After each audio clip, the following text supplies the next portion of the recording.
자기 밭에 갖다 심은 겨자씨 하나를 같으니 이는 모든 씨보다 작은 것이로되 사람 위에는 풀보다 커서 나무가 되네 공중의 새들이 와서 그 가지에 깃들이느니라. 또 비유로 말씀하시되 천국은 마치 여자가 바로 성 안속에 갖다 넣어 전부 부풀게 한 물과 같으니라. 아멘.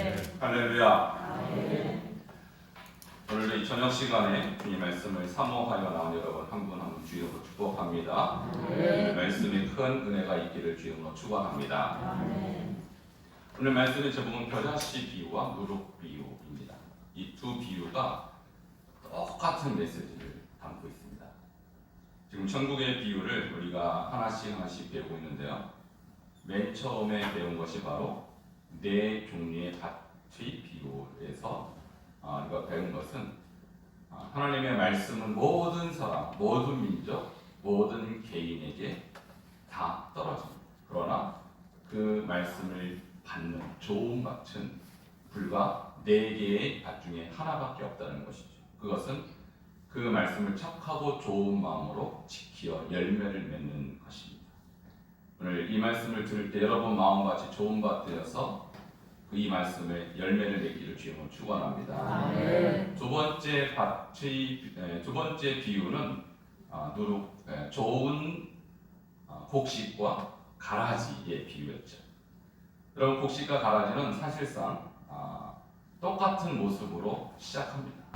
그래서 거의 같은 모습으로 자라다가 마지막 추수 때야 비로소 구분이 되는 거예요. 이것은 천국과 관련해서 어떤 의미를 가지고 있냐면 천국은 마지막에 진정한 제자의 모습, 진정한 믿음의 모습을 가지고 있는 자에게 열리는 것이지 가라지와 같이 겉은 알고 그 같지만 실제로 속은 비어있는 그런 자의 것이 아니라는 것을 나타내는 것입니다. 오늘 세 번째 비유가 바로 이제 세 번째 천국의 비유인데요. 겨자씨 비유와 누룩의 비유입니다. 여러분 겨자씨 하면 가장 작은 것을 뜻하는 거예요. 여러분 우리나라에서 작은 것을 비유할 때 뭐에 비유합니까? 보통 눈곱만큼 이렇게 비유하죠. 그런데 눈곱은 겨자씨에 비하면 엄청 큰 겁니다. 겨자씨는요 1g에 무려 750개 알갱이가 들어가요. 그러니까 눈곱은요 하나에 1g 되지 않을까요? 그러니까 우리나라가 비유하는 것보다 훨씬 작은 것을 이스라엘에서는 비유하는 거예요. 실제로 제가 겨자씨를 이스라엘 가서도 봤고 뭐 한국에도 있어야 사실 구할 수 있거든요. 정말 작습니다. 근데 그 작은 겨자씨가요 성장을 하는데 최대 4m까지 성장을 해요. 어마어마하죠. 근데 보통은 1m 80에서 2m 정도까지 성장해요. 근데 아주 큰 것은 이제 특별한 것이죠. 특별한 종류는 4m까지 성장하는데 여러분 상상을 해보세요. 1g에 750개나 들어가는 그 작은 씨앗이 2m만 크다 하더라도 얼마나 몇천 배, 몇만 배의 성장 아닙니까? 그것이 이제 천국의 비유에 사용되고 있는 것입니다.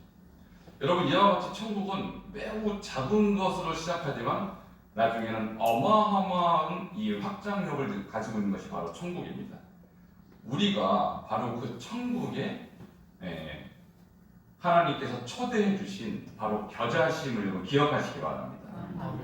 그래서 우리가 겨자씨 비유를 하나하나 볼 때 저는 물론 저는 이것을 이미 몇 년 전부터 제가 암송했던 구절이고 몇 년 전부터 계속 거의 하루에 한 번씩은 묵상하는 구절이에요. 근데 이번에 또 여러분에게 말씀을 전하면서 이 말씀을 또 깊이 있게 묵상하는데 제 심정 가운데 엄청난 은혜가 됐어요. 어떤 이유에서 그러냐면 여러분 겨자씨가 방금 말씀드렸다시피 가장 작은 것이거든요. 그런데 천국 비유에 그것이 쓰인 이유는 여러분과 같이 저와 같이 세상에서 그다지 알려지지 않은 존재, 어떻게 보면 세상에서 가장 작은 존재들이 이제 하나님 나라의 주인공으로 쓰임받는 것이 바로 겨자씨 주인공이에요. 그런 의미에서 여러분이 이 세상에서 작지만 하나님 나라에서 엄청나게 놀랍게 쓰임받을 수 있다는 이 비전이 겨자씨 비유 안에 있는 것입니다. 오늘 이 말씀을 듣고 여러분 은혜가 되시길 바랍니다. 아멘. 여러분, 제가 이 말씀을 특별히 여러분에게 나눌 때 초점을 맞추고자 하는 것은 뭐냐면 천국은 마치 사람이 자기 밭에 갖다 심은, 여기에 초점이 있어요. 갖다 심었다. 그래서 왜 천국을 겨자씨에 비유를 했을까? 여러분, 우리나라에서 지천에 깔려있는 그런 잡초들이 있죠. 그런 풀들이 있죠. 겨자씨는요, 이스라엘에서 특별히 생산하지 않아도 지천에 깔려 있어요. 그러니까 여기 오늘 비유해 보면 사람이 자기 밭에 갖다 심은 겨자씨라고 했으니까 사람들이 볼 때 굉장히 바보 같은 사람이에요. 왜냐하면 우리가 지천에 깔려 있는 것을 자기 집 밭에 심는 사람이 어디 있겠습니까?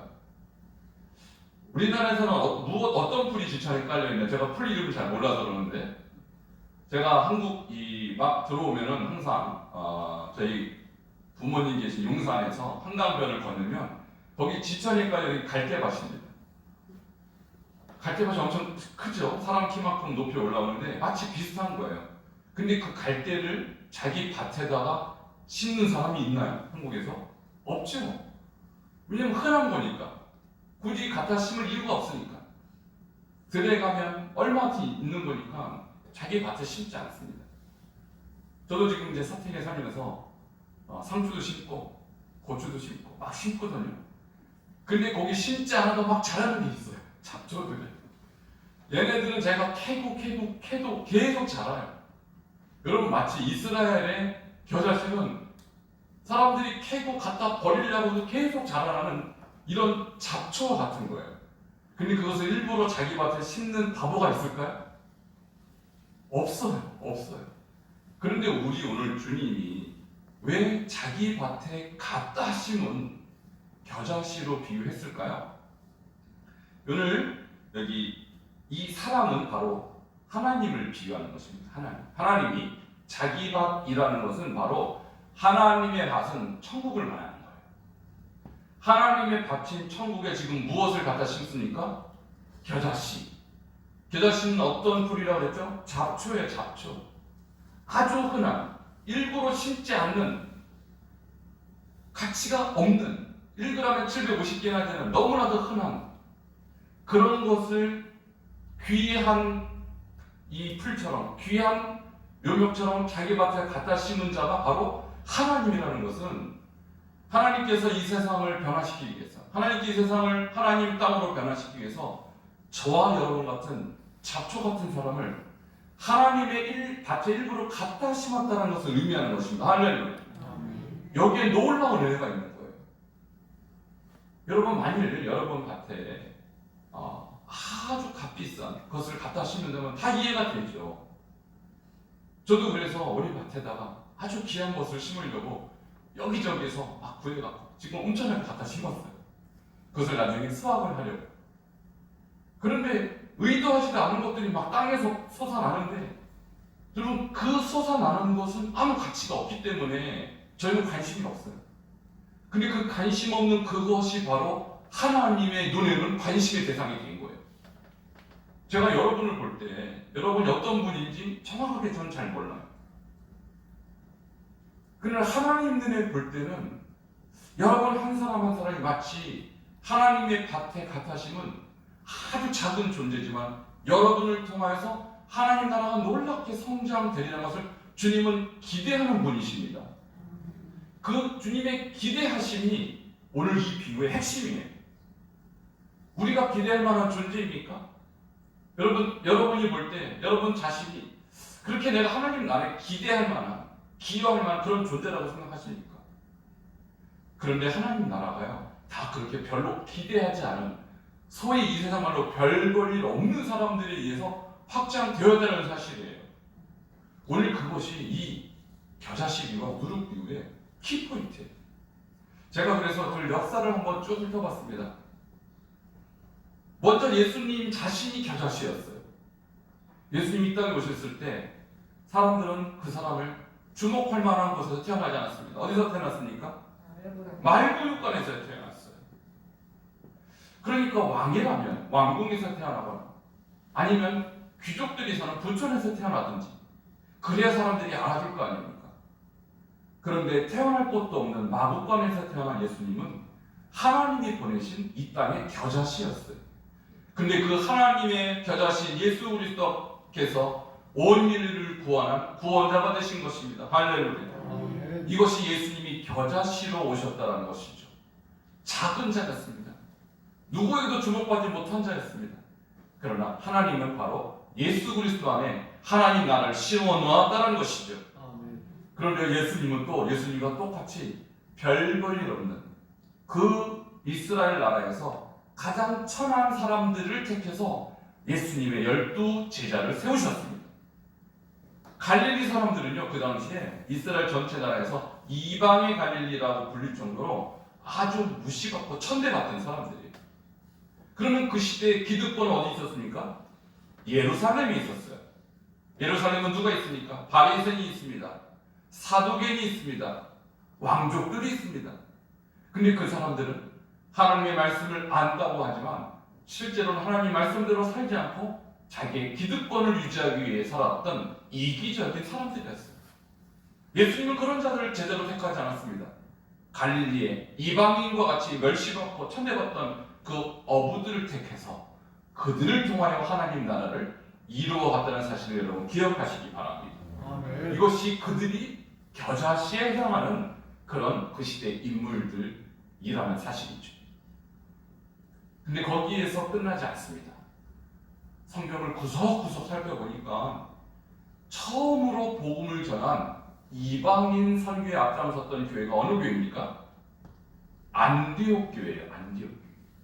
근데 이 안디옥 교회의 구성원들을 보니까요, 놀랍게도 정말 겨자씨 같은 사람들이 그 안에 있었어요. 물론 바나바나 바울과 같은 대단한 리더도 있었지만 거기에는 마나엔이라는 사람도 있었고요, 시므온이라는 사람도 있었어요. 근데 그 사람들이 출신이 어디냐? 하나는 이 아프리카 쪽, 북아프리카 쪽에서 온 사람들이에요. 또 한 사람도 역시 흑인이라는 그런 이름을 별명 갖고 있는 사람이에요. 그러니까 초대 교회에서 처음으로 선교했던 그 교회의 멤버 치고는 합당하지 않은, 한 사람은 흑인이요, 하나는 아프리카 출신이라는 것이죠. 근데 그 사람들이 당당하게 바울과 바나바와 함께 초대 교회 선교의 중심이었던 그 안디옥 교회 5인방에 속해 있다는 사실입니다. 할렐루야. 이것이 바로 하나님께서 하나님의 일을 행하시는 방법이라는 것이죠. 거기서 끝나지 않습니다. 여러분 함께 로마서 16장을 한번 펴보시기 바랍니다. 여러분 성경에 로마서 16장 한번 펴보세요. 중요한 인물들이 많이 등장합니다.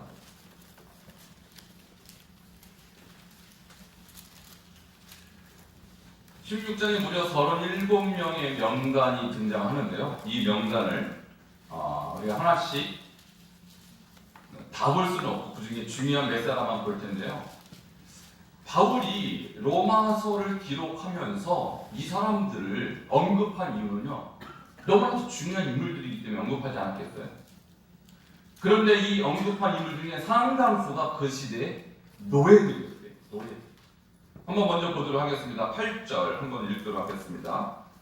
8절입니다. 16장 8절 시작. 또 주 안에서 내 사랑 암블리아에게 문안하라. 여기서 암블리아가요, 노예에게 썼던 라틴식 이름이었다고 합니다. 그러니까 바울이 인사했던 이 암블리아는요, 주 안에서 내 사랑하는, 바울이 사랑하는 리스트에 딱 올라간 사람. 누구라고요? 노예였다는 거예요. 로마 시대의 노예는요, 인권이 없었습니다. 그 사람들은 지금보다 더 열악한 그런 시대에 이 노예의 삶을 살았기 때문에 주인이 죽이면 그냥 죽어야 되는 사람들이었어요. 근데 그 사람이 당당하게 로마 교회 지도자가 되었던 사실은, 하나님은 정말로 겨자씨 같은 사람을 통해서 하나님 나라를 이루어갔다는 사실을 로마서가 증명하고 있다는 것이죠. 11절도 한번 보시기 바랍니다. 11절.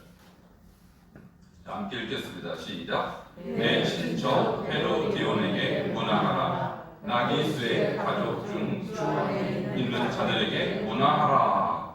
여기서 내 친척 헤로디온은 바울의 친척이니까 아마 이 사람은 바리새파 출신의 비교적 귀족이었을 거예요. 근데 그 뒤에 있는 나기수의 가족 중이라고 하는데 이 나기수가 누구냐?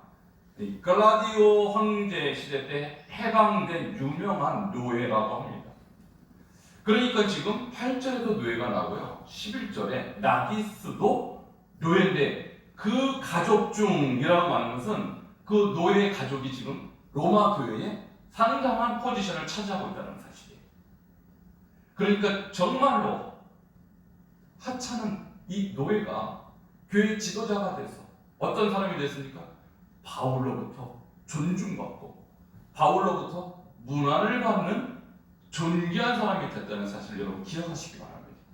이것이 겨자씨의 역전의 하나의 사례인 것이죠.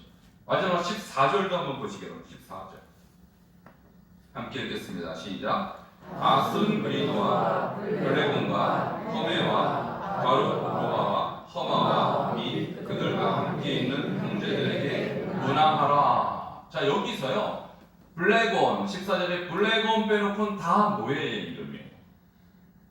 그러니까 37명의 명단 중에 거의 한 10명 가까이가 노예로 구성된 초대교회의 리더들의 명단을 지금 제시하거든요. 방금 우리가 안디옥 교회는요 아프리카 출신 흑인이 2명이나 들어있다고 말씀드렸죠. 그리고 이 이스라엘의 이 교회 역사는 처음에 예루살렘 교회가 리더였다가 안디옥 교회로 넘어갔다가 바로 이 로마 교회로 또 그 다음 바톤을 이어받은 교회가 바로 이 로마 교회 아닙니까? 근데 그 교회 약 3분의 1, 4분의 1 정도가 바로 노예 출신의 지도자들이었다는 사실이죠. 이와 같이 하나님은 그 시대에 가장 약한 자, 가장 부족한 자를 들어서 하나님 나라의 멋진 일꾼으로 세우신다는 사실을 오늘 이 말씀을 통해서 여러분 받아들이시기 바랍니다. 아멘. 제가 중국에서 많은 지도자들을 만나봤어요. 제가 직접 만나지 못했지만 중국에서 가장 유명한, 가장 탁월한 지도자 한 명이 있는데 그분은요 학력이요 중학교 졸업밖에 못했어요. 근데 이분이 한 교단, 한국 같으면 우리 감리교단이라든지 이런 교단을 운영하고 있는데 그 교단의 대표거든요. 우리 교단에 감독님이 계시듯이 그 교단의 최고 리더예요. 근데 그 교인이요 몇 명이냐면 여러분 놀라지 마십시오. 5천만 명입니다. 안 놀라시네요. 놀라지 말라니까 진짜 안 놀라시네요. 한 교단이 5천만 명이에요. 우리나라 인구만큼 있어요. 한 교단에. 그런데 그 교단의 리더가요 중학교밖에 졸업 못했어요. 그러면 그래도 신학 공부는 열심히 했겠지. 아니요. 그분이 공부한 책 딱 한 권입니다. 딱 한 권이에요. 이 성옥자라는 책 한 권만 공부했어요. 그리고 나서도 그분의 영성과 리더십이 수천만 명들에게 확장이 됐다는 사실은 하나님이 결코 많이 배웠다고 쓰는 것도 아니고 그 사람이 지식이 있다고 쓰는 것도 아니고 그 사람이 재산이 많다고 쓰는 것이 아니라 하나님 나라에 하나님께서 쓰시고자 하는 겨자씨와 같은 사람도 하나님이 들어 쓰신다는 사실을 그 한 분을 통해서 저는 발견하게 되었어요. 여러분 어떤 존재라고 생각하세요? 여러분 스스로가 부족합니까? 괜찮습니다. 작습니까? 괜찮습니다. 배운 것이 없습니까? 괜찮아요. 하나님은 바로 그 겨자씨를 새들이 깃드는 가장 그 시대에 놀라운 도구로 반드시 쓸 수 있는 위대한 분이십니다. 그 하나님을 믿으십시오. 바로 겨자씨부의 이 비유의 핵심은 그것을 심은 자예요. 심은 자. 하나님이에요. 하나님. 씨가 중요한 것이 아니고 그를 심은 자. 자기 밭에 심은 그 사람. 하나님이시죠. 그분의 비전, 그분의 꿈. 겨자씨를 바라보는 그분의 눈빛. 그분의 관점. 이것을 발견할 때 내가 겨자씨라는 사실은 문제가 되지 않습니다. 내가 이 세상에서 작다라는 사실은 문제가 되지 않습니다. 하나님은 여러분을 겨자씨와 같더라도 쓰실 수 있는 위대한 분이심을 이 밤에 받아들이시기를 주님으로 축원합니다. 아멘. 두 번째 누룩의 비유도 똑같은 메시지를 담고 있어요. 왜 천국을 누룩에 비유했을까요? 여러분 오늘 누룩의 비유를 보면요,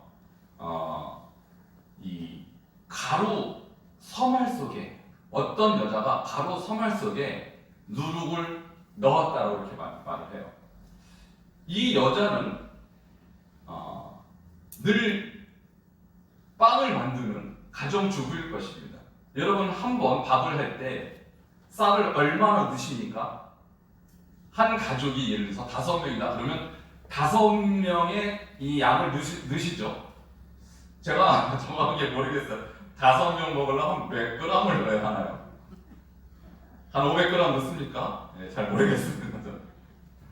근데 지금 이 여자분이 몇 말에다가 누룩을 넣었다가 나와 있어요? 서말. 자, 이것을 보는 주변의 인물들은요, 다 기겁해서 놀래서 쓰러지는 것입니다. 왜냐하면 가루 서말의 무게가 약 22kg예요. 자, 밥 한 끼를 하는데 우리가 쌀 한 가마니 22kg를 하는 사람이 있을까요? 가정주부가. 무슨 대형 잔치가 있지 않나? 매일 밥하는 가정주부가 20kg짜리 쌀뜨대를 다 밥솥에 넣을 일은 없잖아요. 근데 이 여자가 그렇게 하고 있는 거예요. 근데 더 희한한 것은 이 20kg가 넘는 이 가루에다가 누룩을 넣었다는데요. 여러분 이 시대에 누룩은요, 우리나라처럼 지금 발효가 잘 되는 효모나 이스트가 아니고요, 그냥 먹다 남은 빵가루를 집어넣어서 그것을 발효시키는 거예요. 그러니까 발효력이 지금 우리가 알고 있는 그런 효모하고는 비교가 안 되게 느리겠죠. 그러니까 가루 서말은 160명분의 빵이에요. 이 가루예요. 160명분. 근데 한 가정이 그 시대에 많아봐야 10명이었는데 못하러 그렇게 많은 양에다가 그렇게 이 먹던 빵가루를 넣겠습니까? 자, 이것도 무엇을 의미할까요? 여러분 그 시대에 이 빵가루가 발효되려면 농담으로 이렇게 말합니다. 예루살렘에서 여리고를 갔다 오면 발효가 돼 있다 이런 말을 해요. 근데 예루살렘에서 여리고가요, 왔다 갔다 3박 4일입니다. 그럼 그만큼 발효가 안 되는 것이 그 시대의 누룩이었어요. 그러니까 한 가족이 먹는 양도 그렇게 누룩이 이 영향력이 작은데 가루 서말을 넣었다면 사람들이 바보라고 부를 정도로 어리석은 행동을 한 거예요. 그 이것도 무엇을 의미할까요? 자, 넣은 이 여자는 누구를 비유하냐면 바로 하나님이십니다. 아니, 하나님이 이렇게 바보 같은 행동을 하시더니, 여러분, 하나님은요, 다 생각이 있으세요. 다 뜻이 있으세요. 이 어마어마한 양에다가 이것을 넣을지언정 하나님이 하시면 다 발효가 될 줄 믿습니다. 아멘. 이것이 누룩의 비유예요. 이것이 누룩의 비유. 그러니까 이 가루는 세상을 말하는 것이죠. 이 세상 속에 적은 누룩이 들어갑니다. 누가 보면 야, 이건 3박 4일이 아니고 한 달이 걸려도 발효가 안 돼! 라고 옆에서 막 비난할 행동을 하는 거예요. 근데 누가 넣으신 거예요 지금? 하나님이 하셨어요. 하나님에게 다 뜻이 있습니다. 하나님은 그럼에도 불구하고 다 발효시킬 수 있는 분이세요. 아멘. 그 여자로 비유된 하나님은 우리가 생각하는 그런 연약한 분이 아니에요. 이 작은 발효력이 그렇게 약한 이 누룩을 사용해서 이 많은 20kg가 넘는 이 가루를 다 발효시킬 수 있는 능력이 있는 분이십니다. 마치 이 세상 얼마나 큽니까? 얼마나 많은 민족이 있습니까? 우리 대한민국에도 얼마나 많은 사람이 있습니까? 아직 예수도 안 믿습니다. 수많은 사람이 예수를 거부합니다. 근데 여러분같이 적은 사람, 또 우리와 같이 연약한 사람을 통해서 이 나라 민족을 다 복음화시킬 수 있을까요? 과연? 저와 여러분 같은 사람을 통해서 이 전 세계 70억의 인구가 예수님을 믿게 될 수 있을까요? 과연? 많은 사람들이 뭐라고 말하냐면 꿈 깨라 그러는 거예요. 여러분 정말 주님의 제자들을 통해서 전 세계에 복음화가 일어날 수 있을까요? 많은 사람들이 꿈깨라는 거예요. 그것은 불가능하다. 그러나 그것은 인간의 생각이요. 하나님은 하십니다. 아멘. 하나님은 불가능이 없으십니다. 아멘. 하나님은 이 발효력이 극히 미약한 누룩을 통해서 그 엄청난 양의 가루를 다 발효시킬 수 있는 하나님이듯이 이 70억이라는 어마어마한 인구를 하나님은 여러분과 저와 같은 미미한 몇 사람을 통해서라도 다 복음화시킬 수 있다는 진리가 바로 누룩의 비유인 것입니다. 오늘 그런 의미에서 여러분 자신을 과소평가하지 마십시오. 비록 여러분 스스로 볼 때는 내가 할 수 있는 일이 미미할지라도 그 미미한 그 사람을 통하여 하나님은 엄청난 일을 꿈꾸십니다. 여러분 한 사람의 미미한 영향력을 통하여 여러분 가정 전체를 주님 앞으로 인도하기를 주님은 꿈꾸십니다. 여러분 같은 미미한 한 분을 통하여서 이 나라 민족 전체가 하나님을 믿게 하는 하나님은 그런 비전을 꿈꾸십니다. 바로 하나님의 꿈의 앞에서는 불가능한 것이 없다라는 사실이죠. 제가 이 말씀을 계속 묵상하면서 그렇습니다, 주님. 저 같은 사람이 하나님 앞에 들림받고 쓰임받는 것 얼마나 영광입니까? 누룩 같은 존재, 또 겨자씨와 같은 존재, 작지만 하나님이 하시면, 하나님이 역사하시면 반드시 큰 일을 이루실 줄 믿습니다. 저는 이 마음으로 이 말씀을 묵상하겠습니다. 오늘 여러분이 이 말씀을 들을 때 어떤 마음이 듭니까? 주님 비록 누룩 같은 존재, 영향력이 너무 미미한 그 시대의 누룩 같은 존재였고, 또 겨자씨와 같이 1g에 750개나 올라가는 정말로 작은 존재지만 하나님 새들이 와서 깃드는 그 놀라운 숲을 이루는 하나님의 꿈에 우리가 참여하게 된 것 여러분 영광스럽게 생각하시기 바랍니다.